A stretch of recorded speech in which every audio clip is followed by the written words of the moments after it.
Hello, everyone. Welcome to today's show. My name is Spencer Walsh. Thank you so much for joining us here today. We have a good one for you, as always. Some big news coming out of Beijing as John Kerry and President Xi Jinping of China just about to discuss some climate targets. Did it go well? Well, it doesn't seem like it. Apparently, Kerry has been rebuffed by the Chinese. We'll give you all the details in that and why China may be taking some of the U.S. mantle on green energy. Also, we'll take a look at the aftermath of the Israeli President Isaac Herzog's speech to Congress and the kind of lingering tensions over Israeli policy from members of the U.S. House. Meanwhile, No Labels is kicking off in New Hampshire, and we'll tell you what a pretty surprising quote from Joe Manchin and his No Labels party about, you guessed it, MLK. We'll fill you in. And also, we will talk about a certain essay that shaped a lot of culture in ways that you may not think. So stay tuned for that coming up at the end of the show. We're going to have a great show for you today. Thank you so much for joining us. SWRN702@gmail.com. If you want to put in some feedback, it is Newsflash.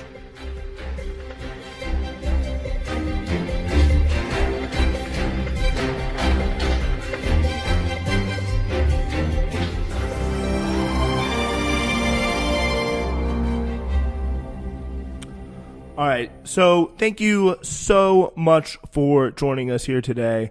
Really do appreciate it, as always. Always a really good pleasure to have you in, and thank you so much for sticking with us. But anyway, we are big news from John Kerry in China today. Chinese leaders rebuffed attempts by John Kerry, President Biden's climate envoy, to persuade them to commit to tougher climate action during 3 days of talks in Beijing, a response that suggests the tensions between the countries are making it difficult to work together on a crisis that threatens the planet. And by the way, we'll take some of the sticking points in here. He emerged late Wednesday from lengthy negotiations with no new agreements. In fact, the Chinese President Xi Jinping insisted in his speech China would pursue its own goals to phase out carbon dioxide at its own pace in its own way. Still, Kerry appeared buoyed, but the two world's biggest polluters had started discussions, which are, I believe, the U.S. and China there. And it's very interesting to see how, they stack up on climate change. China is obviously much more, closer to the developing end of thing. They're by no means a developing country. They are really one of the biggest superpowers in the world, if not, one of the two big superpowers of the moment. But they are still very, very much in a position where they are expanding, not declining. We are kind of, more on the downswing of that kind of energy journey. We're, kind of ahead of China, obviously, because we've been, more developed for longer. We had very frank conversations, but we came here to break new ground, Kerry said, adding, it's clear that we're going to need a little bit more work. It's not hyperbole to say the extent of global warming depends on decisions made by China and the U.S. China is now responsible for almost a third of global emissions, more than all other developed nations combined. To avoid the worst consequences of a warming world, it is critical the United States, the world's largest emitter throughout history, work with China to slash carbon pollution, experts say, which seems like it makes some pretty big sense. We will take a look at just a little bit of a side-by-side kind of comparison here.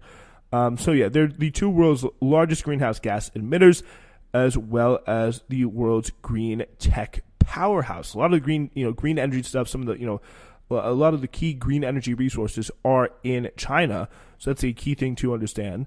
They are building up a lot of their infrastructure, but they're still, running a lot of their economy off of fossil fuel. So if they're able to, if both the U.S. and China are able to work together, it could mean big things, obviously, for global warming. But there are significant hurdles.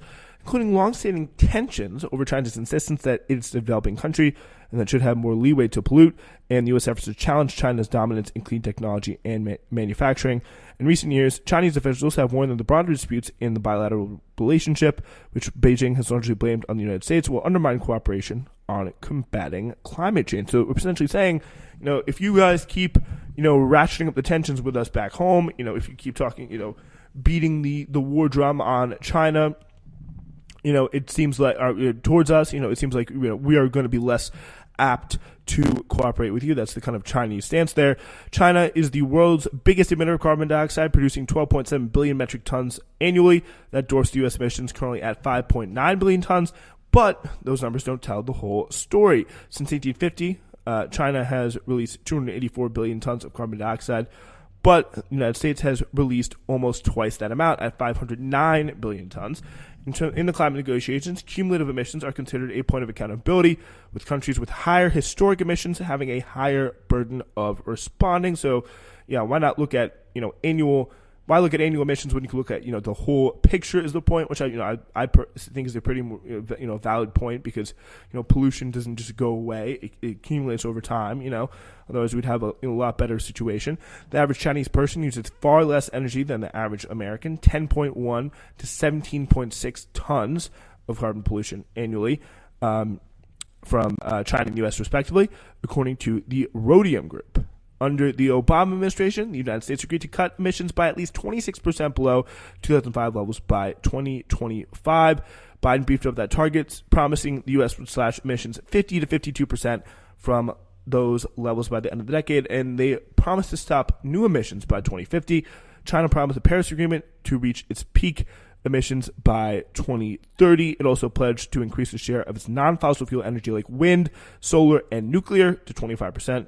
In 2021, Xi Jinping of China said the country would become carbon neutral by 2060. So definitely, well ahead of a lot of the world there. Well behind a lot of the world there.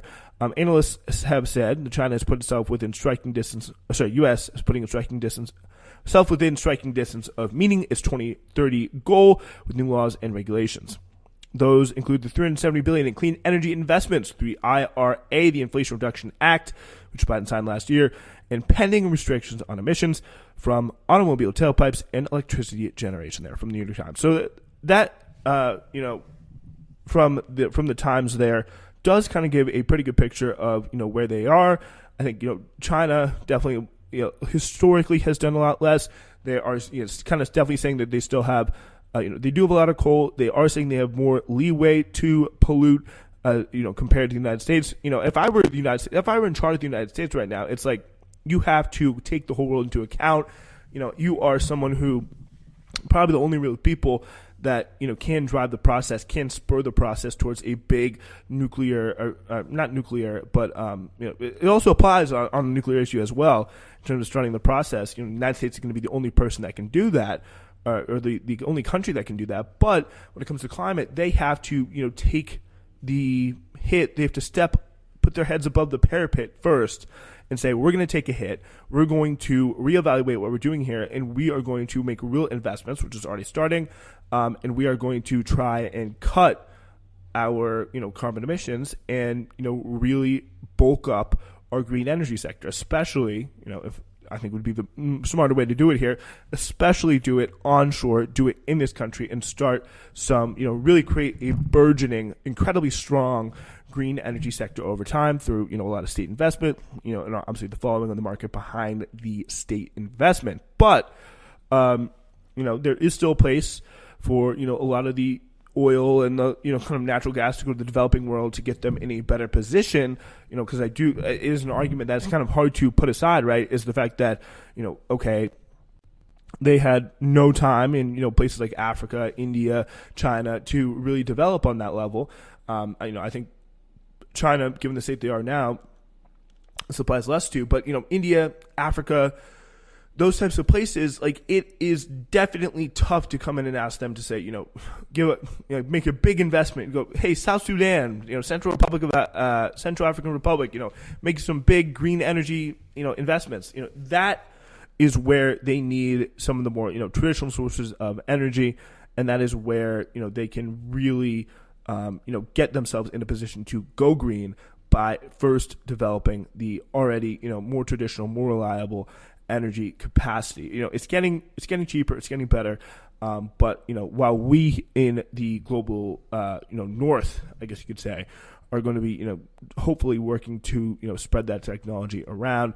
But first, give them the resources to make that change. Yeah, that's the key. You're just giving them the resources, to make a change, to come in and say, this is not working, and we got to do something different here. And that starts with the United States taking a little bit of a sacrifice and saying we are going to get out of the oil business, at least domestically. We're still going to ship a lot of it overseas, but little by little, make this not necessarily little by little, but make it a quick process here. A process is done with intent, not too fast. I think there's a difference between doing something too slow, and not doing something too quickly. I guess is what, if that makes any sense. So what you don't want to do is be like Germany in the lead up to the Ukrainian war and shut down all your nuclear power plants with no alternative, and then you just get slammed by the need for energy. You have to go back to starting firing up your coal power plants.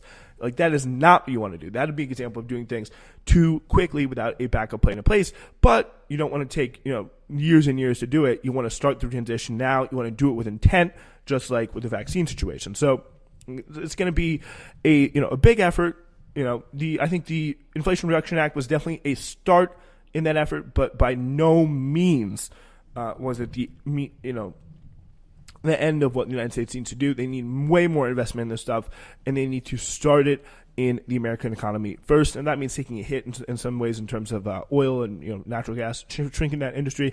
I would say, frankly, it is about damn time. All right.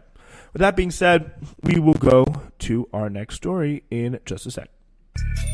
Ladies and gentlemen, thank you so much for listening and supporting Newsflash. We now have a brand new way for you to be heard if you want, whether a text message or a audio message. Please, no video messages. I really just do not think that's necessary.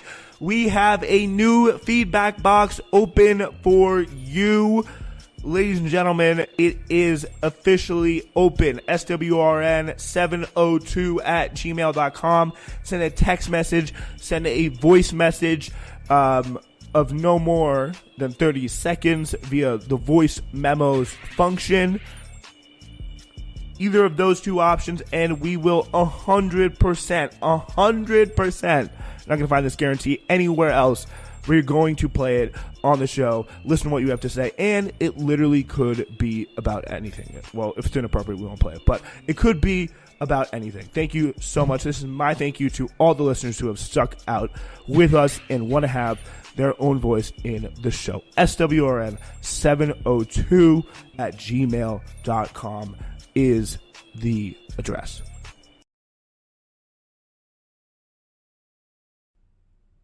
All right, so we are getting into a pretty interesting story here today for our next story. We're dealing a little bit with Israel today. So it all comes as we have not the main, not the main guy, Benjamin Netanyahu, the prime minister, but the president, the kind of viewed as more moderate, viewed as more chill guy, very, very popular in Israel, Isaac Herzog. He came to speak to the U.S. Congress joint session, so everyone was there, kind of a full State of the Union style situation. And it was really remarkable because, he had kind of two concerns, I guess, to address. He still paid some lip service to the Palestinian concern, which obviously a lot of people in the United States don't really care that much about. Only 9 of them, as we found out in the House, are really too concerned with the fate of the Palestinians. But they are much, also deeply concerned about, where Israel's democracy is going, especially in terms of, for the Jewish people, in terms of what actually matters, not, democracy for all citizens there, not for the occupied citizens, not really for anyone else in a pretty major way. But they are still, kind of dealing with concerns around that, and they're dealing with concerns around the judicial overhaul that they planned to do, I believe, at the end of last year, that was turned away due to protests to take more power from the judiciary and bring it to the right-wing Benjamin The United States' closest partner and friend.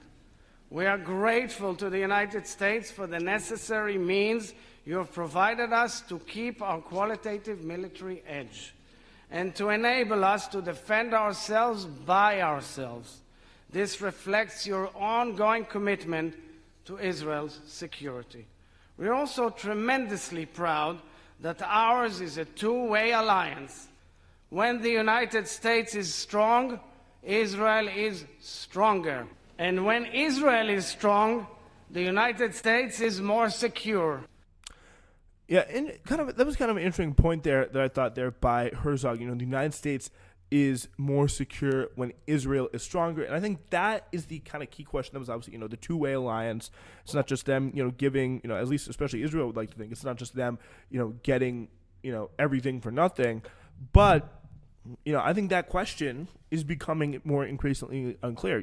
They're not the people who just do everything the United States does.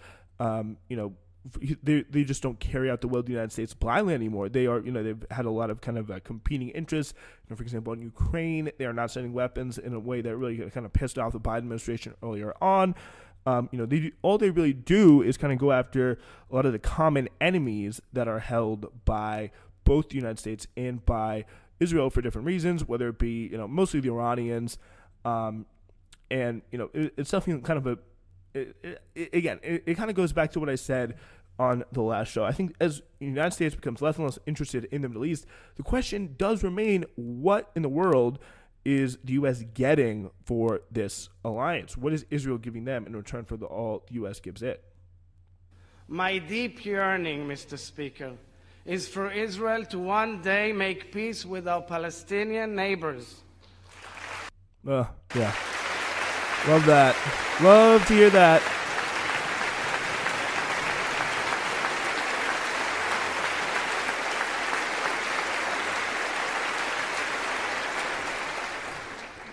Over the years, Israel has taken bold steps towards peace and made far-reaching proposals to our Palestinian neighbors.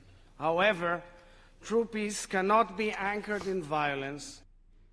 Yeah, so I obviously I agree with him there. True peace cannot be anchored in violence, whether it's military raids, bombings that kill civilians, that are all coming from the DF. I guess you could euphemistically call them the defense forces, but whatever. You got to put a spin on it there for sure. But yeah, it was a very, very interesting time period for the U.S. relationship for Israel this past few days, especially as Herzog plans to come to town. Even the New York Times is kind of uncritically repeating this here. Herzog sought to ease concerns that his country is losing its democratic, pluralistic tradition amid a message equally aimed at the members of the Prime Minister Benjamin Netanyahu's government who wish to move toward a state where power is more centralized in the Prime Minister's office. For example, away from the judiciary, which is kind of viewed as the more moderate check on some of the more right-wing Zionistic tendencies there. Yeah, but when it comes to this framing, you will just see it repeated completely uncritically. You're just like, oh, they're the most plural. Like, again, where is the pluralism here? It's like, you look at the top jobs. You get, of course, you get your token. Oh, Israeli members or Arab members serving the members of the Knesset. That's like a really big. Again, ask Mohammed El-Kurd. Ask the people of East Jerusalem. Ask the people who are being completely more and more occupied in that zone. All the if they feel like they are pluralistically living alongside Israelis, even at some of the best situations, even right alongside Tel Aviv, Jerusalem, all those places. No, they are attacked both by settlers and many people on the street and by law enforcement, humiliated, all that kind of stuff. Even it's like you're going home to visit Palestine on a you're taking, for example, you're taking El Al, you'll probably be stopped and frisked as kind of a security checkpoint. That is something that's going to be very, very likely to happen there. And it's really, really important to understand that even under all of these three zones, from Gaza to the West Bank to Arab Israelis, as they like to call them, it's a pretty if you think about it, it's a pretty shudder-worthy term, in my opinion. because just it's they're just part of us now. They don't have to worry about their again, they're Palestinian. They had a nation. They have a homeland, and it I think it deserves to be looked after and protected in the best possible way. And apparently, increasingly, this would have been unthinkable, 5-10 years ago. Some Democrats do as well. A handful of Democrats, including Representative Pramila Jayapal, a Washington Democrat, who last week said that Israel is a racist state, which he later walked back, prompting Republicans to rush to the floor a resolution rejecting anti-Semitism and saying Israel was neither racist nor an apartheid state.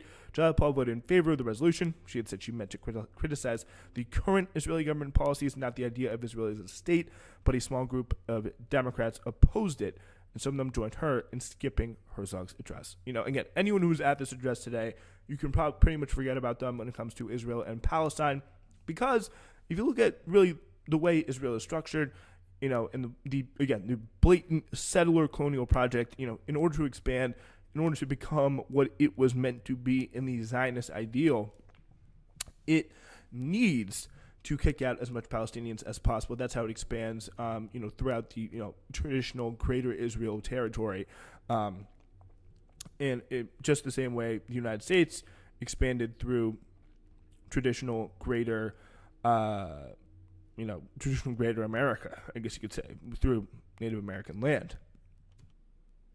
It still remains to be incredibly clear that is what we are dealing with when it comes to the Israeli state. But the question is, are people even going to consider it?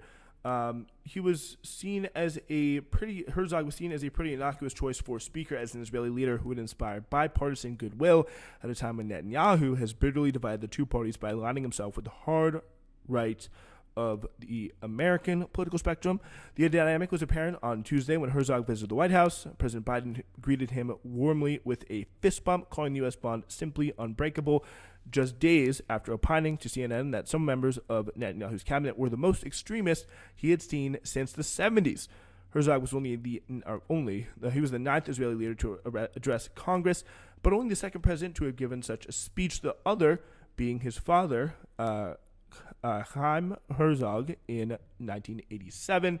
Netanyahu was the last one to give a speech in 2015 to Congress. That was boycotted by more than 50 Democrats. Netanyahu, who had been invited by Republican leaders without consulting then President Barack Obama, denounced the nuclear deal Obama was negotiating with Iran. So again, so is another example of, what are we getting for this? This is a country that we prop up year after year after year.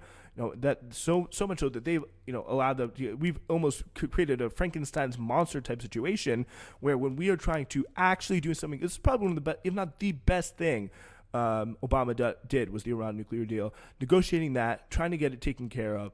And then what do we have? We have, our pretty much our ungrateful, spoiled child coming in, stepping all over our toes and trying to ruin the thing for their own interests. They're not, again, it comes back to what are we getting? Was the United States more secure when they tried to, do everything within their power to make sure that Iran could get a nuclear weapon by tanking this deal? Was the United States more secure then? I certainly don't think that they were, because it was, it makes the world infinitely more nuclearized by these actions, because it's just, again, it's standing in the way of diplomacy and standing in the way of U.S. diplomacy, which really belies the concept of, we're just working hand in hand. Israel, no, they have their own interests. We go there and we send our weapons there because, that is a huge part of our economy, because of the major hold the American-Israeli lobby. Again, listen, the American-Israeli lobby there. It's all about the Benjamins. Yes, I said it. All the money that they contribute to the very, very, many candidates, all the trips that they send these people on. It's one of the most successful, one of the most direct lobbying efforts that we see, and they really get a lot of bang for their buck. So good for them on that. And that is a big part of the reason why it's unbreakable. Of course, we have our historic strategic interests tied up in the region. Again, a lot of stuff on Iran. Again, until it isn't. Until we actually try and make peace with them, then they try and cut our throats. But it is a very, very interesting situation with two increasingly increasingly diverging, countries that used to be much, much more on lockstep. But it's going to be interesting to see, if this truly is a hinge point, or things, and the two countries will continue to get further and further apart, or things will continue essentially as is for a little while. Only time will tell. But we will be here to chronicle it all for you on Newsflash as we go to our next story. So in the No Labels, they are the most annoying kind of political organization, think tank, whatever. They are trying to get Joe Manchin in the race for president, it certainly seems. And he had a pretty interesting return to action in New Hampshire at the No Labels luncheon at the Puritan Back Room in Manchester, New Hampshire on Monday. The punchline was hard to miss. This is from Daniel Boguslaw in The Intercept. A who's who of former failed moderate politicians and politicos, from Joe Lieberman of Connecticut, Governors Pat McCrory and John Huntsman Jr. From the South, and former Representatives Fred Upton and Joe Cunningham, who I think is a Republican that Biden endorsed or something, or sent money to him in the 2018 midterms, which is pretty hilarious. They all gathered alongside Joe Manchin. They were assembled to tout their political program in the form of a 73-page centrist manifesto outlining the path for a moderate American presidency. Neither press nor clergy was seen entering the private event, where in the literal back room, the fading stars of the puritanical Third Way met to further a plan they've all described as political blackmail. All but described as political blackmail. Huntsman was a former Utah governor and presidential candidate. He took the stage with Manchin and apparently kind of shot a little billion-dollar grin before saying that No Labels was assembling to inject moderate politics into the bloodstream. Later, Manchin would double down on the idea of forced injection, claiming only credible threats can bring both parties to their knees. Outside, in the local parking lot, police told me to leave. Across the street at the Puritan ice cream shop, I was handed a spoonful of chocolate as I waited for the owner, Arthur Pappas, to emerge from the back of the store. Pappas also owns the conference hall across the street, where his son, Chris Pappas, serves as a Democratic representative for New Hampshire. No Label cites polling data showing an increasing number of political independents, and thus concludes those disaffected voters are there for the taking. Not so, says Pappas. Despite being registered as an independent, the proprietor was weary about No Label's presence in New Hampshire that evening, which he saw as threatening to derail the 2024 presidential election with a third-party candidate who would almost certainly benefit the election odds of Donald Trump, which is kind of pretty interesting because it's you got two sides. And I could see them doing this. I think the fact that they're doing this in a time where there's no one like a Bernie Sanders or an actual threatening, left-wing candidate is very, very interesting. I would not be surprised if this is Joe Manchin getting all these guys together out of spite and saying, I don't like what Joe Biden made me do on the Inflation Reduction Act, so I'm going to get all these centrist guys together, get them behind me, put myself in a campaign and deny Joe Biden a second term because, all while saying, we're just trying to be moderate and trying to, spread centrism and inject moderate politics into the bloodstream. This kind of forced injection vibe that really permeates throughout is, Manchin coming from the Rust Belt, Appalachia for sure. And it really, it's going to be very, very interesting dynamic because you got Joe Biden on one side, Donald Trump on one side. Trump, way more threatening to these people, way more likely to kind of overturn the apple cart. Joe Biden, definitely has been, I think, through his first term, a kind of a steady hand type of figure. Not someone who's going to upset the status quo. And it's clear by all available research, centrists, in that kind of sense, kind of the wealthier, economically, neoliberal types, the, pro-business types, and the maybe more socially conservative types are going to, at the end of the day, go Democratic. Those are the people that, really Joe Biden excelled with winning in 2020. He kind of perfected the old Hillary Clinton strategy from 2016 to, really, really good ways. It's what got him Georgia. It's what, made North Carolina a competitive state. All around, Phoenix and the kind of Arizona area turning, the Phoenix area, Scottsdale, all those suburbs, Maricopa County turning, I think it was blue this year. I'm not entirely sure, but it's, what's got him over the line in Arizona. The Democratic Party expanding really getting its teeth into those voters. That really would have been, that is the Joe Manchin target audience there. Makes it really, really interesting for him to try and do this, on those two levels. The fact that, Biden politically pretty, aligned with him relative to someone actually threatening to, the establishment. I wouldn't be surprised Manchin was doing this under a Bernie type situation, but he's doing this under a Joe Biden type situation where, a lot of these voters, this would be, someone who's kind of a, wealthier business or, kind of upper middle class to, owning class business owner in New Hampshire would be totally in agreement with some of these policies, self-described centrist, but sees the writing on the wall, does not want Trump back. So it really raises questions about this campaign from the start. And, without really knowing too much about Joe, haven't seen reporting on this, can't really get too much in Joe Manchin's head. A big thing I got to conclude is Joe Manchin probably is just personally pissed at Joe Biden for kind of embarrassing him over the Inflation Reduction Act, getting him finally to negotiate in a much watered down way. So Manchin definitely got a win there on that. But you got him, sign the deal, and Joe Manchin had to come in, take a picture with Biden, and it was called the Inflation Reduction Act, all that stuff. And he was, and you could see, and I think it was also promised, permanent reform, which never materialized. He was pissed off that he felt burned with Biden and decides, hey, I'm going to tank his presidency, deny him a second term, essentially put Trump back in there, and all kind of out of personal spite. Personal spite right now seems to be one of the best predictors of this stuff, and just to get a few of my centrist bros behind me, and we'll make this a whole thing. So yeah, their whole plan and of the 2024 election is to raise $70 million to back a potential third-party run for president should Democrats and Republicans fail to coalesce around No Labels' hyper-centrist political vision. Manchin has emerged as the most likely candidate for the job, flirting publicly with No Labels while dodging questions from the media about his plans. Manchin's appearance at the No Labels town hall in the critical swing state of New Hampshire on Monday was another stop in that direction. Emblazoned on the walls, hats, and T-shirts at St. Anselm College were the low-effort slogans, common sense, better things aren't possible. The classic centrist quote. The crowd gathered to ring in the No Labels manifesto, again, a private event, probably mostly with donors, which was released over the weekend and lays out a political philosophy that it claims has been erased by the radicalization of both the left and the right. Some highlights include public safety is the highest priority. We need to fix the criminal justice system so career criminals can't keep committing crimes. Me personally, I want those career criminals back out on the streets. Come on, let's get them out there.